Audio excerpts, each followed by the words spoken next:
75 ఏళ్ల యువకుడు, 47 ఏళ్ల ప్రజాసేవలో తరిస్తున్నటువంటి ధన్యుడు, తెలుగు వారికి వెలుగు చూపుతున్నటువంటి ప్రకాశకుడు, తెలుగు జాతి ఆత్మవిశ్వాస ప్రతీక, తెలుగు ఖ్యాతిని విశ్వవిఖ్యాతం చేసినటువంటి దార్శనికుడు, జాతీయ రాజకీయ యవనికపై తెలుగువారి ప్రభావాన్ని చాటిన దురంధరుడు, పేదల సంక్షేమం సమగ్రాభివృద్ధిని కొత్త పుద్దలు తొక్కించినటువంటి నాయకుడు, బడుగు బలహీన వర్గాల ఉన్నతికి అహరహం తవ్వించే స్వాప్నికుడు, డ్వాక్రా మహిళలకు అభ్యుదయానికి నాంది పలికినటువంటి దార్శనికుడు, యువతకు ఆత్మస్థైర్యాన్ని ఇచ్చిన ధీరోదాత్తుడు, రాష్ట్ర రాజకీయాన్ని రాష్ట్ర హితం కోసం అన్వయించిన అపర చాణక్యుడు, సాంకేతిక విజ్ఞానాన్ని సామాన్యుడి హితం కోసం వాడిన మేటి నాయకుడు, విధ్వంసమైన నవ్యాంధ్ర పునర్నిర్మాణానికి శంఖం పూరించిన సమరయోధుడు, రాష్ట్రానికి దిక్సూచి,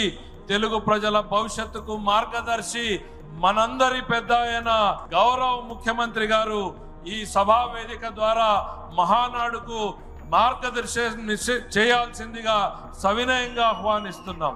జై తెలుగుదేశం, జై తెలుగుదేశం, జై తెలుగుదేశం. జోహార్ ఎన్టీఆర్, జోహార్ ఎన్టీఆర్, జోహార్ ఎన్టీఆర్.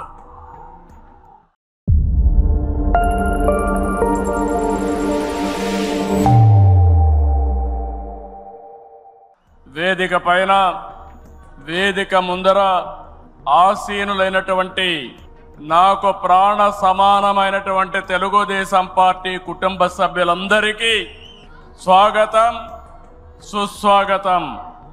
పత్రికా విలేకరులకి మనస్ఫూర్తిగా స్వాగతం.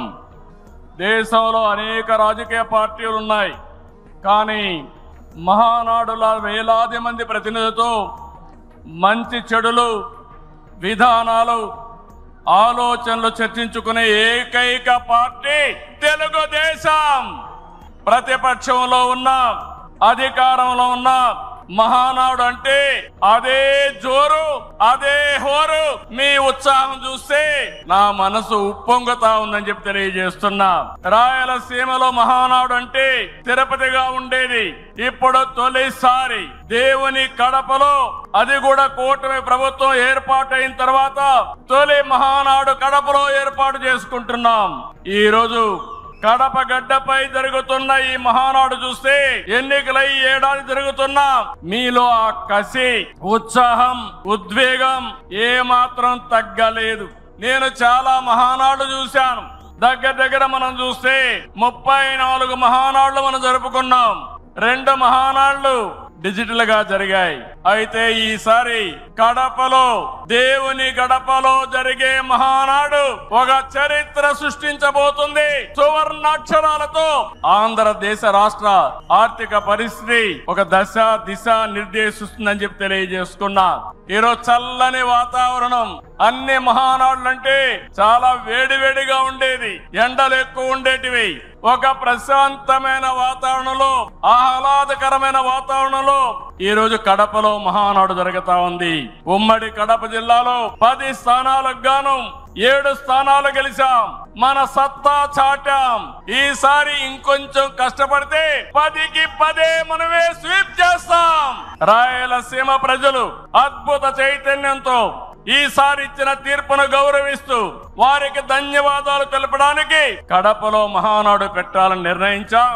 ఈ మహానాడును మీరు చూస్తే బ్రహ్మాండంగా చేసిన నాయకులకు, కార్యకర్తలకు మనస్ఫూర్తిగా అభినందనలు, కృతజ్ఞతలు. 2024 ఎన్నికల్లో పార్టీ సాధించిన విజయం అసామాన్యం. 93% స్ట్రైక్ రేట్, 57% పైన ఓటు షేర్తో కొత్త చరిత్రను సృష్టించాం. ఇది ముమ్మాటికి కారణం పసుపు సైనికులే. ఇక్కడుండే మీ నాయకత్వమే కారణమని మీ అందరికీ విజ్ఞప్తి చేస్తున్నాం. మీరు చేసిన పోరాటాలే నేటి అధికారం, మీ త్యాగాలే నేటి ఈ స్థానం. ఇది కాకుండా సమయానుకూలం మనం ఎప్పటికప్పుడు స్ట్రాటజీ కూడా ఆలోచించినప్పుడు జనసేన, బీజేపీ పొత్తు పెట్టుకుని ఎన్డీఏ ఏర్పాటు చేసుకున్నాం. దానివల్ల కూడా ఈ రోజు ఈ మహా విజయానికి దోహదం చేశాయని చెప్పి విజ్ఞప్తి చేస్తున్నా. ఏమీ ఆశించకుండా దశాబ్దాలుగా ప్రతి గ్రామంలో జెండా మోస్తున్న కార్యకర్తల వలనే మనం ఇక్కడున్నాం. నేనే కాదు, ప్రతి ఎమ్మెల్యే, ప్రతి ఎంపీ, ప్రతి మంత్రి గుర్తించుకోవాలి. 43 ఏళ్ల ప్రస్థానంలో దేశంలో ఏ పార్టీ ఎదుర్కొన్నటువంటి సంక్షోభాలు పార్టీ ఎదుర్కొన్నాం. అయితే పార్టీ పని అయిపోయిందని మాట్లాడిన వాళ్ళు వాళ్ళ పని అయిపోయింది తప్ప పార్టీ మాత్రం ఎప్పుడు ఎక్కడా తిరిగి చూడలేదు. తెలుగుదేశం జెండా రెపరెపలాడుతూనే ఉంటుంది. నాటి ఎన్టీఆర్ చైతన్య రథం, నేను చేసిన వస్తున్న మీకోసం పాదయాత్ర, ఎన్నికల ముందు లోకేష్ చేసిన యువగళం వరకు కార్యకర్తల్లో అదే పోరాట స్ఫూర్తి. పాలన అంటే హత్య రాజకీయాలు, కక్ష సాధింపులు, వేధింపులు, తప్పుడు కేసులని మార్చేశారు గత ప్రభుత్వం. విధ్వంస పాలనతో రాష్ట్రాన్ని సర్వనాశనం చేశారు. దీన్ని ప్రశ్నించిన తెలుగుదేశం కార్యకర్తల్ని, నాయకుల్ని ప్రాణాలు తీశారు, వేటాడారు, వెంటాడారు, అక్రమ కేసులు పెట్టి అరెస్టు చేశారు. కానీ ఒక్క వ్యక్తి కూడా ఎత్తిన జెండా దించకుండా పోరాటం చేసిన మిమ్మల్ని మనస్ఫూర్తిగా అభినందిస్తున్నా. ప్రశ్నించే వారి గొంతు నొక్కడానికి గ్రామ స్థాయి నేతల గొంతులు కోశారు. మన పసుపు సింహం, మన చంద్రయ్య పీకగోస్తుంటే కూడా జై తెలుగుదేశం అని ప్రాణం వదిలిపెట్టాడు. అది మనందరికీ స్ఫూర్తి. ఆ స్ఫూర్తే ఈ పార్టీని నడిపిస్తుందని చెప్పి కూడా నేను మీకు తెలియజేస్తున్నా. ఇది ఒక్క ఉదాహరణ మాత్రమే. ఇలాంటి చాలా మంది కార్యకర్తలు ప్రాణ త్యాగాలు చేశారు. ఆశయ సాధన కోసం రాజీ లేని పోరాటాలు చేశారు. వారి స్ఫూర్తి తెలుగుదేశంలో శాశ్వతంగా ఉంటుందని చెప్పి కూడా నేను మీకు తెలియజేస్తున్నా. ఎత్తిన జెండా దించని కార్యకర్తల పోరాటాలు, త్యాగాల వల్లనే కూటమి ప్రభుత్వం అధికారంలోకి వచ్చింది. మీ త్యాగాలకు మహానాడు వేదికగా శిరస్సు వంచి మీకు పాదాభివందనం చేస్తున్నాను. ఇక్కడుండే కార్యకర్తలే కాకుండా రాష్ట్రం మొత్తం కూడా ఇదే పోరాటం చేశారు. మీ త్యాగాలు వృధా కానివ్వం. కార్యకర్తల కష్టానికి గౌరవం, గుర్తింపు ఇస్తాం, సంక్షేమం చూపిస్తాం. ఈ రాష్ట్రాన్ని దశ దిశ మార్చే కార్యక్రమాలకు శ్రీకారం చుడతాం. దేశంలో అనేక పార్టీలు ఉన్నాయి, కానీ ప్రజల జీవితాల్లో ఇంతగా ప్రభావితం చేసిన ఏకైక పార్టీ ఉందంటే అది ఒకే ఒక పార్టీ, తెలుగుదేశం పార్టీ. తెలుగు జాతి సంక్షేమం, అభివృద్ధి మాత్రమే అజెండాగా 43 ఏళ్ల టీడీపీ ప్రస్థానం సాగుతుంది. అటు తెలంగాణ నుంచి ఇటు ఉత్తరాంధ్ర వరకు అభివృద్ధి అంటే తెలుగుదేశం పార్టీ ఆవిర్భావానికి ముందు తర్వాతను చూడాల్సిన అవసరం ఉంది. ఇది చరిత్ర చెప్పిన వాస్తవం. సంక్షేమం, సంస్కరణలు, అభివృద్ధి, ప్రతిదానికి టీడీపీనే ఒక ట్రెండ్ సెట్టర్. టీడీపీ పాలనే ఒక బ్రాండ్ అంబాసిడర్. ఒకసారి చరిత్ర మనం చూస్తే పటేల్ పట్వారీ వ్యవస్థ రద్దు నుంచి ఆడబిడ్డల ఆస్తి హక్కు వరకు, బాలికా విద్యకు ప్రోత్సాహం నుంచి ప్రత్యేక మహిళా యూనివర్సిటీ వరకు, లోటు కరెంటు నుంచి మిగులు విద్యుత్ వరకు, 2 రూపాయల కిలో బియ్యం నుంచి పక్కా ఇళ్ల వరకు, 30 రూపాయల పింఛన్ నుంచి 4000 రూపాయలు పింఛన్ వరకు, వంట కష్టాలను దీపం పథకం తప్పించడం నుంచి డాక్రా సంఘాల సాధికారం వరకు, నిరుద్యోగ పరిస్థితుల నుంచి ఐటీ ఉద్యోగాలతో విదేశాలలో సత్తా సాటే వరకు, రాయలసీమ రైతన్నులు సాగునీటి కోసం తల్లడిల్లే పరిస్థితి నుంచి డ్రిప్ సబ్సిడీలతో సిరులు పండించే వరకు, బడుగు బలహీన వర్గాలకు అధికారం చూపిన తొలి పార్టీ తెలుగుదేశం పార్టీ. ఈ రోజు బీసీలు ఒకప్పుడైతే అడిగే పరిస్థితి నుంచి శాసించే పరిస్థితికి తెచ్చిన ఏకైక పార్టీ తెలుగుదేశం పార్టీ. ఇలా ఒకటని కాదు, ఒక వర్గం అని కాదు, ఒక ప్రాంతం అని కాదు, ఏ అంశమైనా పసుపు జెండా పుట్టక ముందు, పుట్టిన తర్వాత అని గీత చెప్పే పరిస్థితి వచ్చిందంటే అది మీ అందరి యొక్క త్యాగాల ఫలితమేనని చెప్పి నేను మీకు తెలియజేస్తున్నా. ఈ రోజు నేను ఒకే ఒక విషయం మిమ్మల్ని అందరినీ కోరుతున్నాను. మనందరం కూడా రాజకీయ పాఠశాలలో అనునిత్యం విద్యార్థులమే.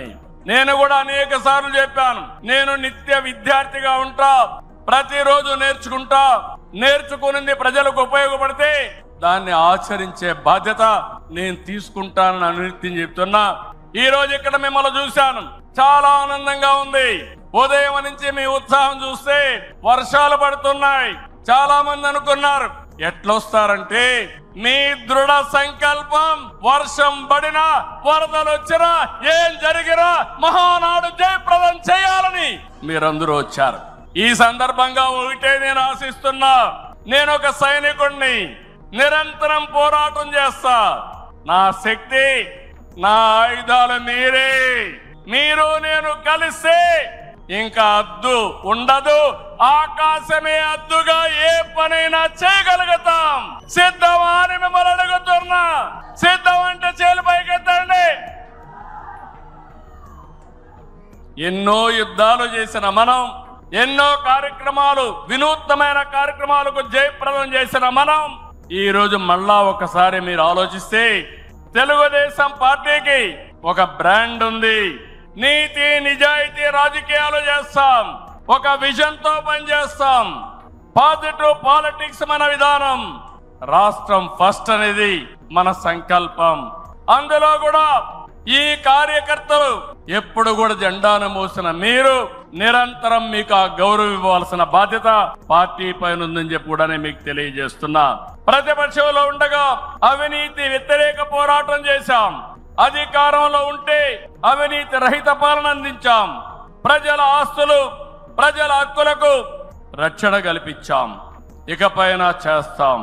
విజన్తో భావితరాల భవిష్యత్తుకు అవసరమైన పాలసీలు తెచ్చాం. పాజిటివ్ పాలిటిక్స్ తో రాజకీయాల్లో విలువలు పెంచిన ఏకైక పార్టీ తెలుగుదేశం పార్టీ. నేడు తెలుగు రాష్ట్రంలో ఏ పార్టీలో చూసినా తెలుగుదేశం యూనివర్సిటీలో చదివిన విద్యార్థులే ఉన్నారంటే అది తెలుగుదేశం పార్టీ సత్తా అని మరొకసారి మీకు విజ్ఞప్తి చేస్తున్నా. మనది మోస్ట్ సక్సెస్ఫుల్ మోడల్. ఇంకొక ప్రూఫ్ ఆఫ్ కాన్సెప్ట్ అవసరం లేదు. 43 ఏళ్లుగా ఏదైనా ఒక మోడల్ ఉందంటే దానికి చిరునామా గర్వకారణం. అయితే ప్రజలు ఇచ్చిన తీర్పుని పార్టీ ఎప్పుడు కూడా ప్రజా సంక్షేమం, రాష్ట్ర ప్రయోజనాల కోసం వినియోగించాం తప్ప సొంత అవసరాలకు ఎప్పుడు వాడమని చెప్పి కూడా నేను మీకు తెలియజేస్తున్నా. ఇది తెలుగుదేశం పార్టీ చిత్తశుద్ధి. మన పార్టీ విధానాలు, మన ఆలోచనలు దేశంలో రాజకీయ పార్టీలకి బ్లూ ప్రింట్ గా నిలిచాయి. సామాజిక న్యాయం అనేది తెలుగుదేశం రాజకీయాల్లో తెచ్చిన అతి పెద్ద సామాజిక విప్లవం.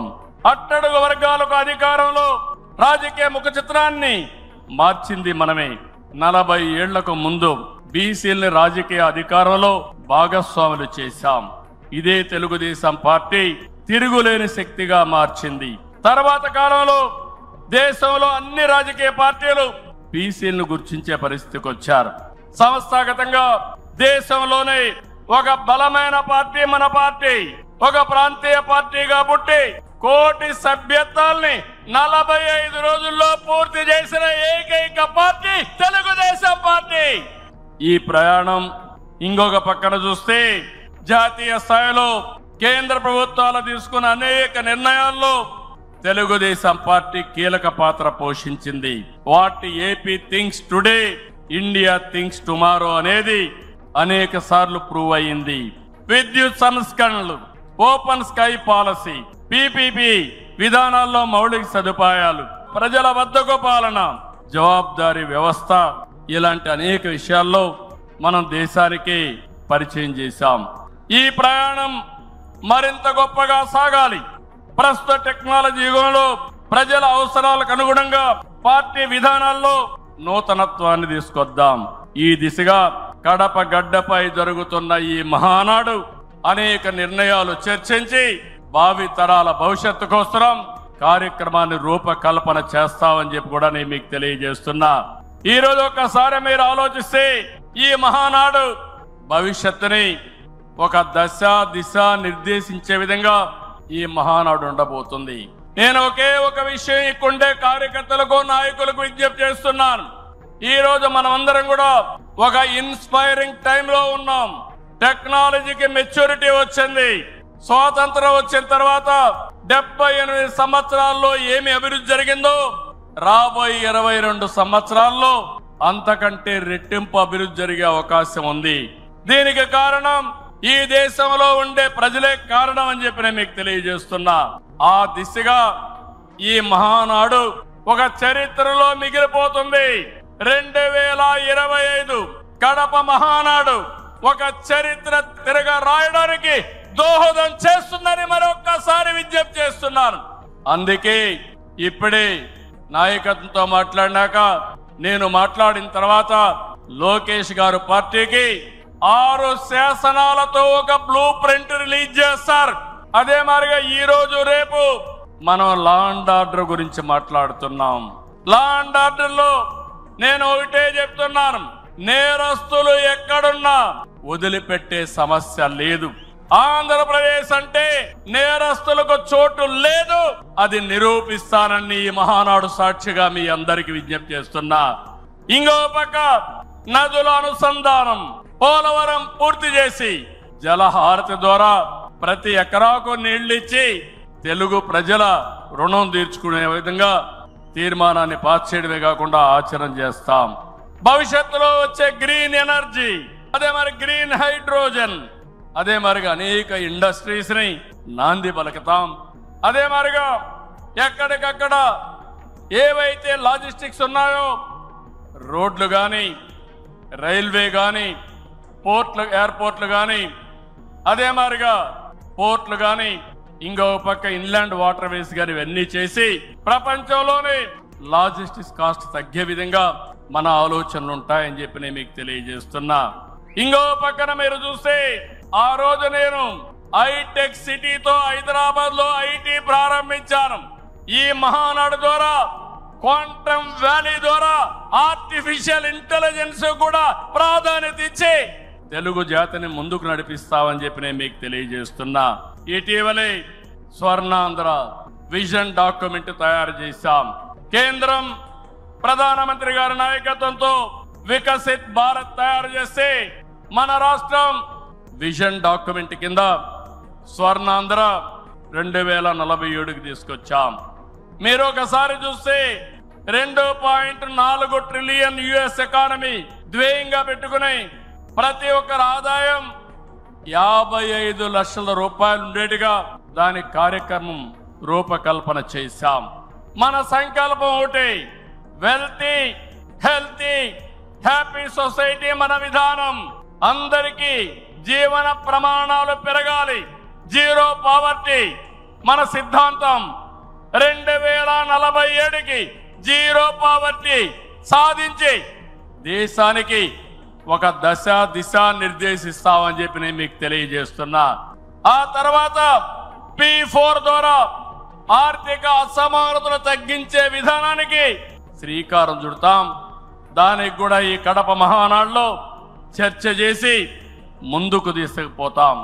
ఇలాంటివన్నీ మీరు చేయడానికి రాబోయే 10 సంవత్సరాల్లో రాష్ట్ర ఆర్థిక పరిస్థితే కాదు, మనం అనుకున్న విధానాలన్నీ చేసి ఆటో పైలట్ లో పెట్టే బాధ్యత మనదని చెప్పి నేను మీకు తెలియజేస్తూ, అలాంటి మహత్తర కార్యక్రమానికి ఈ కడప వేదిక కావడం చరిత్రలో చిరస్థాయిగా రాసుకోవడానికి మనం అందరం కూడా ఇక్కడ సమావేశమయ్యాం. దీని ద్వారా ప్రపంచంలోనే తెలుగు జాతి నెంబర్ 1 గా ఉండేట్టుగా చేసే బాధ్యత మన అందరిది అని చెప్పి మరొకసారి విజ్ఞప్తి చేస్తున్నా. ఇవన్నీ చేసుకుంటూనే మీరు ఒక్కసారి చరిత్ర కూడా ఒకసారి చూస్తే కొన్ని కీలక అంశాలపై అందరికీ అవగాహన ఉండాలి. రాజకీయ అవినీతిని ప్రజలు పట్టించుకోరని అపోహలున్నాయి, కానీ ఇది నిజం కాదు. అందుకే అవినీతిపై టీడీపీ ఎల్లప్పుడూ పోరాడుతూనే ఉంటుంది. పోరాడాం, మళ్ళీ పోరాడుతూనే ఉంటాం. 4 దశాబ్దాల ప్రయాణంలో అవినీతి పైన రాజీ లేని పోరాటం చేసిన ఏకైక పార్టీ తెలుగుదేశం పార్టీ. ఉమ్మడి రాష్ట్రంలో మీరు ఒకసారి చూస్తే 84లో ప్రజాస్వామ్య పరిరక్షణ ఉద్యమం నుంచి నిన్నటి వరకు విధ్వంస పాలన వరకు మరువలేని పోరాటాలు చేసిన పార్టీ తెలుగుదేశం. ఉమ్మడి రాష్ట్రంలో రాజా ఆఫ్ కరప్షన్ అనే పేరుతో లక్షల కోట్ల అవినీతిపై తెలుగుదేశం పోరాటం నిజమని సిబిఐ వంటి దర్యాప్తు సంస్థలు ఆ తర్వాత తేల్చే పరిస్థితికి వచ్చారు. అది మన క్రెడిబిలిటీ. మనం ఎప్పుడు కూడా ఆరోపణలు చేయం. వాస్తవాల్ని దృష్టిలో పెట్టుకుని ఎవరు ఎక్కడ అవినీతి చేసినా చివరి వరకు పోరాడిన ఏకైక పార్టీ తెలుగుదేశం పార్టీ. హైదరాబాద్ లో ఔటర్ రింగ్ రోడ్డు గాని, వ్యాన్పిక్ సిటీ గాని, హిందూకి ఇచ్చిన భూములు గాని, లేపాక్షి భూములు గాని, ఇలాంటివన్నిటిపైన మనం పోరాడాం. దాని పర్యవసానం తర్వాత ఇన్వెస్టిగేషన్ ఏజెన్సీ అన్ని ఒప్పుకునే పరిస్థితికి వచ్చారు. ఓబులాపురం అక్రమ మైనింగ్ పై మనం చేసిన ఉద్యమం నాడు దేశంలోనే ఒక సంచలనం. ఓబులాపురం అక్రమాలు నిజమని 10 ఏళ్ల తర్వాత కోర్టులు కూడా గుర్తించాయి. నిందితులకు శిక్షలు వేశాయి. మనం చేసిన ప్రతి పోరాట ఫలితం నేడు కళ్ల ముందర కనపడుస్తుంది. అది తెలుగుదేశం ప్రత్యేకతని మరొక్కసారి విజ్ఞప్తి చేస్తున్నా. గతంలో ప్రభుత్వాలు చేసిన అవినీతి ఒక ఎత్తు అయితే వైసీపీ ప్రభుత్వ అక్రమాలు మరొక ఎత్తు. కూటమి ప్రభుత్వం అధికారంలోకి వచ్చిన తర్వాత విధ్వంస పాలకుల స్కాముల లెక్క పెడుతున్నాం. ఇన్వెస్టిగేషన్ ఆర్డర్లు ఇచ్చాం. తప్పకుండా ఒకటే చెప్తున్నా, ఎవరు అవినీతి చేసినా కక్కిచ్చే బాధ్యత ఎన్డీఏ ప్రభుత్వం తీసుకుంటామని మీ అందరికీ విజ్ఞప్తి చేస్తున్నా. అదే మారిగా ఎన్నికల్లో మనల్ని గెలిపించి అవినీతి పాలకుల్ని ప్రజలు తరిమేశారు. అక్రమార్కుల్ని శిక్షించే బాధ్యతలు మనకిచ్చారు. ప్రజా సంపద దోపిడీ చేసిన వారిని, గాడి తప్పిన నాయకుల్ని, అధికారుల్ని ఉపేక్షించే సమస్య లేదు.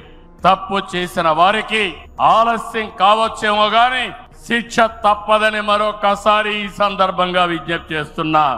మనం అధికారం చేపట్టి ఏడాది అయింది. ఏడాది కింద రాష్ట్రంలో సంక్షోభం, ఉద్యమ స్ఫూర్తితో, అద్భుత చైతన్యంతో ప్రజలు పట్టం కట్టారు. ప్రజలు ఇచ్చిన అధికారాన్ని బాధ్యతగా స్వీకరించాం. ప్రతిరోజు ప్రతి గంట ప్రజల కోసమే పనిచేస్తున్నాం. ఒక మంచి ఆలోచనలు మీ అందరితో కలిసి ఈ రోజు ఈ కార్యక్రమానికి శ్రీకారం చుట్టాం. అనుభవంతో, ఆలోచనతో, కేంద్ర సహకారంతో కూటమి ప్రభుత్వం బీజేపీ జనసేన సమన్వయంతో ఒక్కొక్క ఇటుక పేర్చుతూ రాష్ట్రాన్ని నిలబడుతున్నాం. 1947లో దేశానికి స్వాతంత్రం వచ్చిన తర్వాత దేశ ప్రజలకు స్వేచ్ఛ వచ్చింది. 2024లో కాంగ్రెస్ పార్టీని చిత్తుగా ఓడించిన తర్వాత ఆంధ్రప్రదేశ్ ప్రజలకి స్వాతంత్రం వచ్చింది, స్వేచ్ఛ వచ్చిందని మరొకసారి విజ్ఞప్తి చేస్తున్నా. అయితే ఈ రోజు మనం ఒక్క విషయం గుర్తుపెట్టుకోవాలి. ప్రజల్లో అశాంతి పోయింది. ఎవరు ఏం చేస్తారో అని అలజడిపోయింది. కూటమి పాలనతో ప్రజలకు స్వేచ్ఛ వచ్చింది. నేడు ప్రతి ఒక్కరు కూడా భద్రతతో, భరోసాతో బతికే పరిస్థితి వచ్చింది. ఎన్నికల ఫలితాలతో చీకటి తొలగిపోయింది. భవిష్యత్తు పైన ఆశలు పెరిగాయి, ఆస్పిరేషన్స్ పెరిగాయి. మన కోట్లిచ్చి గెలిపించారు. తిరిగి వారి జీవితాలు బాగు చేస్తామని మన మీద ఆశలు పెట్టుకునే పరిస్థితికి వచ్చారు. అందుకనే మీరు ఒక్కసారి చూస్తే రోడ్లు, మౌలిక సదుపాయాలు, వ్యాపారాలు, పెట్టుబడులు, ఉపాధి, ఉద్యోగాలు, నోటిఫికేషన్తో అనేక కార్యక్రమాలకు శ్రీకారం చుట్టాం. 64 లక్షల మందికి 4,000, 6,000, 10,000, 15,000 రూపాయలు పింఛనిచ్చే ఏకైక రాష్ట్రం భారతదేశంలో ఆంధ్రప్రదేశ్ రాష్ట్రం. ఏటా 33,000 కోట్ల రూపాయలు నేరుగా పేదల సేవలో మొదటి తారీఖున పేదలకు అందించే ఏకైక పార్టీ తెలుగుదేశం పార్టీ. అన్న క్యాంటీన్ ద్వారా పేదవాడి ఆకలి తీరుస్తున్నాం. దీపం పథకంతో 1 కోటి మంది లబ్ధిదారులకి 3 సిలిండర్లు సంవత్సరానికి ఇస్తున్నాం. ఉచిత ఇసుక, మత్స్యకారుల సేవలో ఆర్థిక సహాయం, అర్చకులు, ఇమాములు, మౌజములు, అదే మారిగా పాస్టర్లకు గౌరవ వేతనాలు పెంచాం. ప్రజల్ని భూతమలా పీడిస్తున్నటువంటి ల్యాండ్ గ్రాబింగ్ యాక్ట్ ని రద్దు చేశాం. డిఎస్సి నోటిఫికేషన్ ఇచ్చాం. మొదటి సంతకం పెట్టాం. మళ్ళీ స్కూళ్లు తెరిచే లోపల అందరికీ ఉద్యోగాలు ఇచ్చే బాధ్యత మనం తీసుకున్నాం. ఇది నెరవేరుస్తున్నాం అని చెప్పి కూడా నేను మీకు తెలియజేస్తున్నా. ఇదే కాదు, మళ్ళీ పారిశ్రామికవేత్తల్లో నమ్మకాన్ని కల్పించి పెట్టుబడులు తీసుకొస్తున్నాం. 11 నెలల్లో 6 స్టేట్ ఇన్వెస్ట్మెంట్ ప్రమోషన్ బోర్డు మీటింగ్లు పెట్టి 76 ప్రాజెక్టులకి శ్రీకారం చుట్టాం. దీనివల్ల 4,95,000 కోట్ల రూపాయలు పెట్టుబడులు వస్తున్నాయి. 4,57,000 మందికి ఉద్యోగాలు వస్తున్నాయని చెప్పి కూడా నేను మీకు తెలియజేస్తున్నా. ఇది ఒక పక్కన మీరు చూస్తే నేను ఒకటే మీ అందరికి హామీ ఇస్తున్నాను. మీ అందరిని ఇంటింటికి పంపించి మన ఎన్నికల మేనిఫెస్టో విషయాలు చెప్పాం, సూపర్ 6 కూడా చెప్పాం. ఎవరు ఎన్ని మాట్లాడినాం, ఎన్ని ఇబ్బందులున్నా ఇవన్నీ నిలబెట్టుకునే బాధ్యత మనదని మరొక్కసారి మీ అందరికీ విజ్ఞప్తి చేస్తున్నా. సమస్యలున్నాయి. 10 లక్షల కోట్ల రూపాయలు వారసత్వ అప్పు, 1,20,000 కోట్ల రూపాయలు బకాయిలు, ఏదైతే బిల్స్ మాత్రం బకాయిలు. అందులో తెలుగుదేశం పార్టీ అంటే కచ్చగట్టి నీరు చెట్టు గాని నరేగా గాని మీరు చిన్న చిన్న పనులు చేసుంటే అవన్నీ కూడా వారగా పెట్టారు. నేను ఒకటే చెప్తున్నా, అవసరమైతే కేంద్రానికి కూడా చెప్పాం, కావాలని దగ్గర అకౌంట్లు క్లోజ్ చేసే పరిస్థితి వచ్చారు. అన్ని కూడా ఓపెన్ చేయించాం, కేంద్రంతో మాట్లాడుతున్నాం. మన దగ్గరుండే అన్ని అకౌంట్స్ క్లియర్ చేసే బాధ్యత ఈ ప్రభుత్వం తీసుకుంటాం. నేను స్పష్టమైన ఆదేశాలు ఇచ్చానని ఈ మహానాడులో మీ అందరికీ విజ్ఞప్తి చేస్తున్నా. ఇది కాకుండా తల్లికి వందనం, ఎంతమంది పిల్లలుంటే అంతమందికి తల్లికి వందనం మీ కిందన పాఠశాలలు ప్రారంభించే ముందరే వాళ్ళకి ఇచ్చే బాధ్యత మనదని మరొకసారి విజ్ఞప్తి చేస్తున్నా. రైతుకి న్యాయం చేసే పార్టీ తెలుగుదేశం పార్టీ. రాయలసీమలో హార్టికల్చర్ హబ్ గా తయారు చేయడం, ఆంధ్రాలో అక్వాకల్చర్ ని ప్రోత్సహించడం, అదే మరి గిట్టుబాటు ధర ఒకసారి ఇబ్బందులు వచ్చినా ప్రతి ఒక్క రైతును ఆదుకునే కార్యక్రమాలు చేశాం. ఇటీవల మీరు చూస్తే మిరప రైతులకు ఇబ్బంది వస్తే కేంద్రంతో మాట్లాడాం. ఇంకో పక్క కోకో రైతులకు ఇబ్బంది వస్తే సబ్సిడీ కూడా ఇచ్చి మార్కెట్ ఇంటర్వెన్షన్ చేశాం. ఇంకో పక్కన మీరు చూస్తే ఏదైతే రాయలసీమలో మామిడి రైతులకు ఇబ్బంది వస్తే వాళ్ళ తరపున కూడా చర్యలు తీసుకుంటున్నాం. అంతేకాదు ఇక్కడికి వచ్చినప్పుడు పొగాకు రైతులకు ఇబ్బంది వస్తే వాళ్ళకు కూడా ఇంత రేట్ అని తప్పకుండా ఇవ్వాలని పెట్టుకున్నాం. అన్నదాత 20,000 రూపాయలు ఇస్తా అన్నాం. కేంద్రం ఇచ్చిన 6,000 రూపాయలు కలుపుకొని 20,000 రూపాయలు 3 విడతలుగా రైతుల అకౌంట్ లో వేసే బాధ్యత మొదటిది ఈ సంవత్సరమే. కేంద్రం ఎప్పుడు వేస్తే ఇప్పుడు వేస్తామని చెప్పి కూడా నేను మీకు తెలియజేస్తున్నా. ఆగస్టు 15న మా ఆడబిడ్డలకు శుభవార్త, ఉచిత ప్రయాణ సౌకర్యం కూడా ఏర్పాటు చేస్తున్నామని ఈ సందర్భంగా అనౌన్స్ చేస్తున్నాను. ఇవన్నీ చేస్తూ ఈ రోజు మీరు గుర్తుపెట్టుకోవాల్సింది, ఈ మీటింగ్ లో చెప్తున్నా, ఎన్నికల ముందు చెప్పాం, సంపద సృష్టించాలి, ఆదాయాన్ని పెంచాలి, ఆ ఆదాయాన్ని తిరిగి సంక్షేమానికి ఖర్చు పెట్టాలి, మళ్ళా అభివృద్ధి ఖర్చు పెట్టాలి. ఇది ఒక సైకిల్ కింద ప్రజల్ని శాశ్వతంగా ఎంపవర్మెంట్ చేసే కార్యక్రమానికి శ్రీకారం చుట్టాం. ప్రతి ఒక్క వ్యక్తికి రాష్ట్రంలో ఒక భద్రత ఇవ్వడం మన బాధ్యత. ఇంకో పక్క ప్రతి ఒక్క కుటుంబాన్ని ఎంపవర్ చేయడం కూడా మన కర్తవ్యం అని చెప్పి కూడా నేను మీకు తెలియజేస్తున్నా. దీనికి టెక్నాలజీ ఉపయోగిస్తాం. నేను ఇప్పటికే మీరు చూస్తూ ఉంటారు, కడాన మన కార్యకర్తల్ని ఎంపిక చేయాలన్నా, మన నాయకుల్ని పార్టీ పదవుల్లో ప్రభుత్వ పదవుల్లో ఎంపిక చేయాలంటే కార్యకర్తల అభిప్రాయాన్ని, ప్రజల అభిప్రాయాన్ని తీసుకునే ఈ పార్టీ ప్రభుత్వ సర్వీసుల పైన కూడా ఎప్పటికప్పుడు ప్రజాభిప్రాయం సేకరించి ఎవరైనా అధికారులు పనిచేయకపోతే పని చేయించే బాధ్యత, ప్రజల అభిష్టం ప్రకారం పనిచేసే బాధ్యత మనం తీసుకుంటామని మరొకసారి తెలియజేస్తున్నా. అందుకే టెక్నాలజీ మొట్టమొదటిసారిగా ఐటీ మినిస్టర్ గారి ఆధ్వర్యంలో వాట్సాప్ గవర్నెన్స్ తీసుకొచ్చాం. ఇదో గేమ్ చేంజర్. రేపు రాబోయే రోజుల్లో మీరు గుర్తుపెట్టుకోండి, ఎక్కడికి పోయే పని లేదు. దర్జాగా ఒక మెసేజ్ ఇస్తే ఆ పని చేసి మళ్ళీ రిపోర్ట్ చేసే బాధ్యత ఆ అధికారి తీసుకుంటాడు. దాన్ని సూపర్వైజ్ చేసే బాధ్యత మన పార్టీ తీసుకుంటుందని చెప్పి కూడా నేను మీకు తెలియజేస్తున్నా. దీనివల్ల అవినీతి పూర్తిగా తగ్గిస్తాం. ఇంకొక విషయం కూడా మీ అందరికీ చెప్తున్నా, భవిష్యత్తులో ఇప్పుడిప్పుడే కాదు, డీబీటీ కోసం, డైరెక్ట్ బెనిఫిట్ కోసం పోరాడిన పార్టీ తెలుగుదేశం పార్టీ. నేను డిజిటల్ కరెన్సీ రిపోర్ట్ ప్రధానమంత్రికి ఇచ్చినప్పుడు వారిని ఒకటే రిక్వెస్ట్ చేశాను, మీరు ఈరోజు 500, 1000 రూపాయలు రద్దు చేస్తున్నారు, ఇంకా 2,000 రూపాయలు కొత్తగా తీసుకొచ్చారు. అవసరమైతే 500, 1000, 2000 రూపాయలు రద్దు చేయండి. డిజిటల్ కరెన్సీ పెట్టండి. ఎవరైనా అక్రమార్కులు ఉంటే ఈజీగా పట్టుకోగలుగుతాం. ఇవన్నీ రద్దు చేయమని కోరాను. ఈ సభ సందర్భంలో మళ్ళీ ఒకసారి డిమాండ్ చేస్తున్నా. ఈరోజు అందరికీ డిజిటల్ కరెన్సీ వచ్చింది.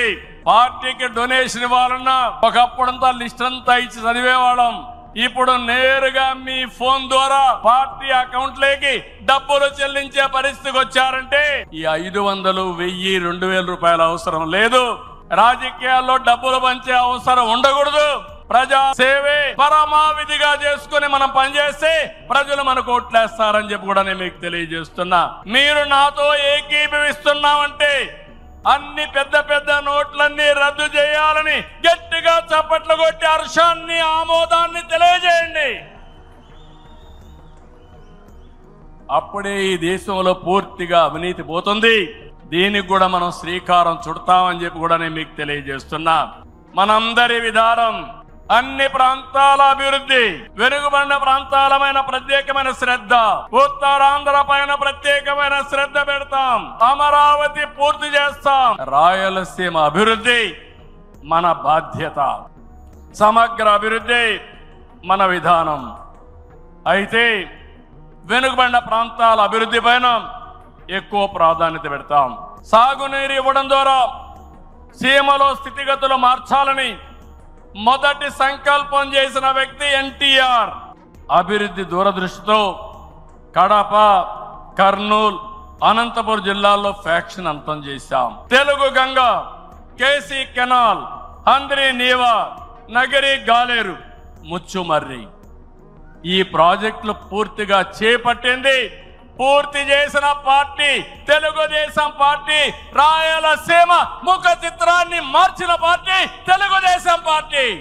30 ఏళ్ల క్రితమే ఇజ్రాయెల్ నుంచి డ్రిప్ ఇరిగేషన్ తీసుకొచ్చి 90% సబ్సిడీతో మైక్రో ఇరిగేషన్ ఇచ్చే పార్టీ తెలుగుదేశం పార్టీ అని చెప్పి నేను మీకు తెలియజేస్తున్నా. పోయిన 5 ఏళ్లలో చూస్తే ఒక్క పైసా ఇరిగేషన్ ఖర్చు పెట్టలేదు. అదే 14-19లో 12,000 కోట్ల రూపాయలు ఖర్చు పెట్టాం. ఈ రోజు హంద్రి నీవా వెడల్పు చేసే కార్యక్రమం పరిగెత్తా ఉంది. ఈ సంవత్సరమే పూర్తి చేసి మళ్ళీ చివరి భూములకు నీళ్లు ఇవ్వాలనే సంకల్పంతో ఈ ప్రభుత్వం ముందుకు పోతున్నాం. ఈ రోజు రాయలసీమ రైతుల్ని ఇంకా బలోపేతం చేయడానికి పోలవరాన్ని పూర్తి చేస్తున్నాయి. ఇంకొక పక్క పోలవరం బనకచెర్ల ప్రాజెక్టుకు నాంది పలకబోతున్నాం. కడప జిల్లా కొప్పర్తి, కర్నూలులో ఓర్వకల్లు ఈ 2 కూడా పారిశ్రామిక వాడలుగా తీర్చిదిద్దుతున్నాం. రాష్ట్రంలో 5 రతన్ టాటా ఇన్నోవేషన్ హబ్బులను ప్రారంభిస్తున్నాం. మెయిన్ వచ్చి అమరావతిలో ఉంటే విశాఖపట్నం, రాజమండ్రి, విజయవాడ, తిరుపతి, అనంతపూర్ కేంద్రాలుగా 5 జోన్లో 5 పెట్టి ప్రతి ఒక్క కుటుంబంలో ఒక ఆంట్రప్రెన్యూర్ని ప్రమోట్ చేయాలనే సంకల్పంతో ఈ ప్రభుత్వం ముందుకు పోతా ఉంది. అన్ని ప్రాంతాల అభివృద్ధి కావాలి, అందరు వ్యక్తుల అభివృద్ధి కావాలి. వెనుకబడిన ప్రాంతాలపైన ప్రత్యేక శ్రద్ధ పెడతాం. బాగా బలహీనంగా ఉండే, ఆర్థికంగా ఇబ్బందుల్లో ఉండే వ్యక్తులపైన, కుటుంబాలపైన ప్రత్యేక శ్రద్ధ పెడతామని చెప్పి కూడా నేను మీకు తెలియజేస్తున్నా. ఈ మహానాడు వేదికగా చెప్తున్నా, ప్రతి ఒక్క కార్యకర్త గర్వపడే పాలన ఇస్తాం. మీ గౌరవాన్ని పెంచుతాం. మీరిచ్చిన హామీలన్నీ నెరవేర్చే బాధ్యత ఒక పార్టీ అధ్యక్షుడిగా, ముఖ్యమంత్రిగా నేను తీసుకుంటానని చెప్పి కూడా నేను మీకు తెలియజేస్తున్నా. ఎన్నికల మేనిఫెస్టో, సూపర్ 6 కానీ ఇవన్నీ పూర్తి చేసి ప్రజల్లో నమ్మకాన్ని పెంచుతాం. కూటమిగా మన 3 పార్టీలు కలిసి నడవాలి, మనం కలిసి గెలవాలి. తెలుగు జాతి నెంబర్ 1 కావాలంటే తెలుగుదేశం పార్టీ ఎప్పుడూ ముందుండాలని చెప్పి మీకు తెలియజేస్తున్నా. దానికోసం ప్రతి ఒక్క కార్యకర్త పనిచేయాలి, అవగాహన పెంచుకోవాలి, సమర్థవంతంగా పనిచేయాలి. నేను ఏదైతే ఆలోచిస్తున్నానో మీ అందరి ఆలోచనలు కూడా బలుకొని ఈరోజు విజన్ గారు ఇవన్నీ తీసుకొచ్చాం. అవన్నీ అమలు చేసే బాధ్యత మనం అందరం తీసుకుందాం. ఈరోజు రేపు ఎల్లుండి 3 రోజులు ఇక్కడ ఉంటున్నాం. నేను ఒకే ఒక విషయం మిమ్మల్ని కోరుతున్నాను. మీరందరూ వచ్చారు, నిండు శోభ వచ్చింది, చాలా ఉత్సాహం వచ్చింది. నాకు కూడా అనిపిస్తా ఉంది, కొండను కూడా ఢీకొట్టే శక్తి మీరందరూ నాకు ఇస్తున్నారు. అది చేస్తా, ఆత్మవిశ్వాసాన్ని పెంచారు. అయితే ఈరోజు ఇక్కడుండే వ్యక్తులను చూస్తే ముఖ్యమైన నాయకులు, యూనిట్ ఇన్ఛార్జీలందరూ ఇక్కడ ఉన్నారు, మండల పార్టీ అధ్యక్షులు ఉన్నారు, పార్లమెంటరీ పార్టీ నాయకత్వం ఉంది, ఇంకొక క్లస్టర్ ఇన్ఛార్జీలు ఉన్నారు, ఎమ్మెల్యేలు, శాసనకర్తలు, ఎమ్మెల్యేలు, ఎంపీలు ఇక్కడ ఉన్నారు, మంత్రులు ఉన్నాం. అయితే ఈరోజు మనకు కావాల్సింది ఎక్కడికక్కడ సమర్థవంతమైన నాయకత్వాన్ని ఇంకా తయారు చేసుకోవాలి. నాయకత్వం ఉంది, శక్తిని పెంచుకోవాలి, తెలివితేటలు పెంచుకోవాలి. మనం అనుకున్న లక్ష్యాన్ని చేరడానికి ఎలాంటి స్కిల్స్ కావాలనో అవన్నీ మనం నేర్చుకోవాల్సిన అవసరం ఉంది. ఈ రాష్ట్రాన్ని ఒక విజన్తో తీసుకుపోవాలంటే నేను ఒక్కడనే కాదు. అందుకే నేను చాలాసార్లు చెప్పాను, మంది పొలిటికల్ గవర్నెన్స్ అంటే మీరందరూ గెలిపించిన తర్వాత గెలిచిన వారిలో ఒక మంత్రివర్గాన్ని ఏర్పాటు చేసుకుని మేమేదో పరిపాలన చేస్తే కాదు, చివరి మైల్లో ఉండే కార్యకర్త కూడా ఈ ప్రభుత్వంలో భాగస్వామి అయినప్పుడు, మీ ద్వారా పరిపాలన జరిగినప్పుడు అదే నిజమైన పొలిటికల్ గవర్నెన్స్ అని చెప్పి కూడా నేను మీకు తెలియజేస్తున్నా. అందుకే ఒక సిస్టమేటిక్ ఆర్గనైజేషన్ తీసుకొచ్చాం. ప్రభుత్వానికి పార్టీకి అనుసంధానం పెరగాలి, అనునిత్యం అవగాహన పెరగాలి, భాగస్వామ్యం పెరగాలి. దానికి మహానాడు ఒక వేదిక కావాలి. నేను పైనుండే నాయకులకు చెప్తున్నాను, ఇక్కడుండే క్షేత్రస్థాయి నాయకులందరూ కూడా చెప్తున్నాం, అందరం కలిసి పనిచేద్దాం, ఒకరినొకరు అర్థం చేసుకుందాం, గౌరవిద్దాం, టెక్నాలజీ ఉపయోగిద్దాం. అనుకున్న లక్ష్యాన్ని సాధించే వరకు నిరంతరం కూడా ఆలోచించి ముందుకు పోయే విధంగా కార్యక్రమాలు చేద్దాం. ఆ పునరంకితం కోసమే నేను ఒకటే చెప్తున్నా, ఈ మహానాడు ద్వారా మళ్ళీ ఆంధ్రప్రదేశ్ రాష్ట్రాన్ని, తెలుగు జాతిని నెంబర్ 1గా చేసే వరకు నిరంతరం పనిచేస్తామని గట్టిగా మీరందరూ కూడా చప్పట్లు కొట్టి హర్షాన్ని, ఆమోదాన్ని తెలియజేయాల్సిందిగా ఒక సంకల్పంతో ముందుకు పోతామని ఈరోజు చెప్పాల్సిందిగా మిమ్మల్ని అందరినీ కోరుకుంటూ, ఆ దిశగా ఈరోజు చర్చలు చేయాలని చెప్పి కోరుకుంటూ, జై తెలుగుదేశం, జై తెలుగుదేశం, జై తెలుగుదేశం, జోహార్ ఎన్టీఆర్, జోహార్ ఎన్టీఆర్, జోహార్ ఎన్టీఆర్. ఇదే స్ఫూర్తి నిరంతరం కొనసాగించాల్సిగా కోరుకుంటూ అందరికీ నమస్కారాలు. జై హింద్.